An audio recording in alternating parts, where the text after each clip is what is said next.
Student debt is a $1.6 trillion problem in the United States, with about 70% of college students owing money by the time they graduate. So how can you beat the statistics and graduate debt-free?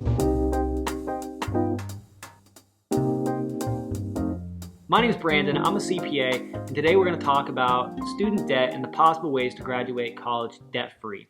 So a couple things before we get started. This video is going to be about how to graduate college debt-free by yourself. So this means that we're not going to talk about obviously getting money from your parents or family members, or even the possibility of not going to college, which is a separate video topic on its own, whether or not you should, and the pros and cons. And the last thing is that this video is really geared towards tips on graduating debt-free for a bachelor's degree or a four-year degree, but nevertheless, these tips will still be applicable for graduate degrees as well. Like I said in the beginning of the video, about 70% of all college students graduate owing some sort of money by the time they graduate, with the average being about $37,000 per student borrower. And what's really interesting is as you start getting into the higher level degrees, master's or doctorate, you can see cases where people owe $100,000 or even $200,000 by the time they graduate, especially when you get into medical and law schools.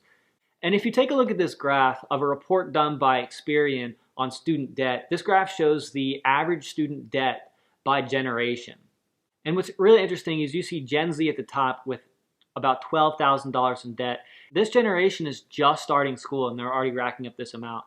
You can see the millennials are closely catching up to Gen X, and the millennials are soon to be finished up graduating. And the most fascinating thing that I find about this is that the silent generation, these people are over 70 years old, still owe $27,000 per borrower.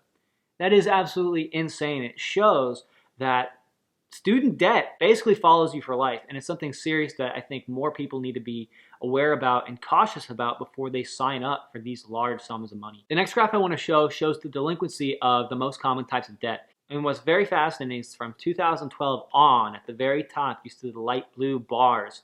That's student debt, and you can see it's slowly increasing over time, meaning that the delinquency rate, meaning 90 days past due for these balances, is growing year by year by year. So you can see more and more of these graduates not paying their student loan debt, which is an enormous problem. And something I think people need to be more cautious about is that student debt follows you for life, no matter what. Even if you go bankrupt, it still is on your record and you still have to pay it. And what many people don't realize is once you start missing payments, your interest rates skyrocket. And unfortunately, there's almost no way to bring it back down. So it's really important to stay on top of your debt or minimize your debt or not even get the debt at all. This is one of the most atrocious debts you can get out there and one of the hardest to pay off, and can really set you back going forward in the future as you start to invest in yourself, buy properties, start a job, a family, etc. Student debt can really put a hindrance on your growth and expectations on life as you progress through your careers. So let's get into tips on how to graduate debt-free. So the first tip on how to graduate college debt-free is really to start as early as you can. If you're in high school, you're in the perfect time frame to start now. The more you plan now, the better your rewards will be later on. So this means working, getting some sort of part-time job, making sure you're being involved in your community and clubs. Also, making sure that you're taking your classes seriously, getting the best grades you possibly can, taking the hardest classes you can, whether it's AP classes, IB classes, ACE classes, whatever the college preparatory classes are. What this is going to do is make you more attractive to colleges and institutions and allow you to get more scholarships.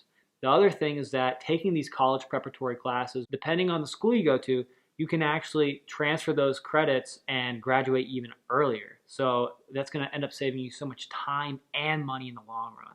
And it's going to put you ahead of your peers. Last thing to consider if you're still in high school is to see if your school district has a program where you can take what's called dual enrollment, meaning going to a community college during your high school years and graduating with an AA degree. And most of the time, that's completely covered by your school district. I highly recommend doing that. Not only is it frankly easier than taking the AP classes, but it saves you so much time. Highly recommend start as early as you possibly can. So the next thing I want to talk about is scholarships, something hugely important. Merit-based scholarships, financial aid, you have private scholarships and state, federal grants, all really important. The most important one being the merit-based scholarships. Depending on the grades and the type of merit-based scholarship you get, it can pay for the majority of your tuition. The most important thing is to take your grades seriously, making sure you get as many A's as you possibly can in as many college level classes as you can. The next thing I want to talk about is government sponsored grants and scholarships. Where I'm from in Florida, they have a program called the Bright Futures Program, where they give you a dollar amount per credit hour you take in college. And depending on your grades in high school, you get different dollar amounts depending on what bracket you're in. The next thing to consider is financial aid, FAFSA being the largest one, which is a federal program offering over $6,000. So if you're in financial need, I highly recommend you apply as early as you can, as that program is a first come, first serve program. The next thing to consider are state grants. Some states offer you money to stay within the state that you live in to go to school there. So it's basically free money and something that you should consider when you're shopping out the different schools. The last two things I want to talk about are military or ROTC scholarships and also private scholarships. Something to think about when you're applying to these different private scholarships is your background, whether you have some sort of minority status, and your connections. If your parents work for a company that has a scholarship fund, or your bank has a scholarship fund, or whatever, search through different companies and different connections, and also different avenues where you think you would have a leg up compared to your other peers or competitors. And the last thing is that if none of these options end up working out for you, the military or even ROTC offers scholarships in order to help you go to school. The next thing to consider is school choice. So I hear oftentimes from a lot of high school students and even my peers that they are choosing or chose to go to their college of choice because of where their friends are going or where their parents went, or they think their fit is the best there, or whatever sorority or fraternity they want to go to. And I think that the financial aspect needs to be more heavily focused on, because like we discussed earlier, these student loans can follow you for life. So really, if you are accepted to a $60,000, a $30,000, a $20,000, or a $10,000 a year school, you have to weigh what you're able to afford into these costs. Some of these less expensive schools, they may be unknown and they may be smaller, but a lot of the times you're getting the same education. A lot of times it's actually even better because of either smaller class sizes or other benefits that these larger, more expensive institutions may not be able to provide. And if you can't afford any of that, worst comes to worst is going to a community college for a couple of years to get your AA, which the average tuition at a community college is about $3,500 a year, which is really so much less expensive than going to another public or private institution, because not only are you paying for tuition, but you also have room, board, meals cost, and other fees that they throw in there. So really, if you can't afford it, the community college route is really a viable option. And at the end of the day, if you transfer out after 2 years and go to a public institution, particularly a state school, at the end of the day, you get a state school degree. So who cares if you went to a community college for 2 years? Yeah, you'll have to grind a little bit, but hey, everybody's got to do what they got to do in order to be financially successful. Another thing to think about is special programs that some schools are offering for certain degrees, which can offer you money or incentives, or even graduating faster than other schools. So we're doing the research early, making sure the schools you're trying to get into can offer you some sort of incentive is really important. And if not, all the other tips before can help you throughout your college experience to help you pay off your school and graduate debt free. The other thing to talk about within school choice is also school costs. So this includes meal costs, room and board, other extracurricular fees, fraternity and sorority costs, insurance even. These all can be a huge financial burden for people, and a lot of the times it's not exactly advertised on their tuition costs. So you can expect to be paying a lot more, and understanding the hidden costs for these institutions is crucial. So another thing to think about is whether you can CLEP classes or even take summer classes to supplement your education while you're going to that school. So for those of you that don't know, CLEP means College Level Exam Program. This is the program where you can basically test out of classes and get the college credit without having to sit through the class, buy the books, and do the work. And this is offered for a lot of gen ed classes, and I highly recommend it if your school allows it.